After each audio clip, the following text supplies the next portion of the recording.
how to pull cables in a data center, and you can see that when you stretch them out and separate them, you want to make sure that once the cable is being pulled, comes to a tie knot, you gotta stop.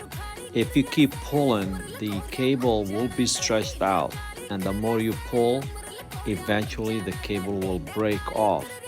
So your best bet is to take each cable, you pull it freely, and once it keeps moving freely, that's how you know this is the correct cable, and it will eventually be pulled out. This is again for decommissioning cables, fiber cables. I hope that helps you out. Thank you. Have a good day, everyone.